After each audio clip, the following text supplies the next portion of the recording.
මේ තියෙන්නේ මං ගාවට හදන්න ආපු ගිටාර් එකක්, මේ රිපෙයාර් කරන්න ආපු ගිටාර් එකක්.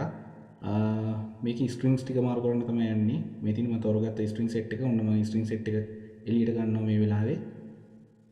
ඔහොම තමයි මම ස්ට්‍රින්ග් සෙට් එක එළියට ගත්තේ. මේ මම තෝරගත්ත ස්ට්‍රින්ග් සෙට් එක වගේ මෙන්න කම්බි හයම තියෙනවා මේ විදිහට. ඔය විදිහට අරගෙන ඔය ස්ට්‍රින්ග් එක නැවිලා තමයි තියෙන්නේ. ඒක දිග අර ගන්න ඕනේ කෙලින් වෙනකන්. ඔක රවුමට ඔතලා තමයි තියෙන්නේ පැකට් එක ASCII. ඔන්න මම දිග අර ගන්නවා මෙන්න මේ විදිහට. දිග අරගෙන මේ විදිහට බ්‍රිජ් එකෙන් ඇතුලේ තියෙන පොඩි සිදුරට මේක ඇතුල් කරලා මේක අරගෙන දකුණු පැත්තෙන් ඇතුළට දාලා මේක මේ විදිහට ඔතන්න ඕනේ. මොනවා හරි ගැටලුවක් තියෙනවා නම් කමෙන්ට් කරන්න කියලා මම ඉල්ලනවා. එතකොට මේ විදිහට හොඳට තද වෙනවා. ඔන්න මම නැවත ලං කරලා පෙන්නන්න මේක ඔතන විදිහ.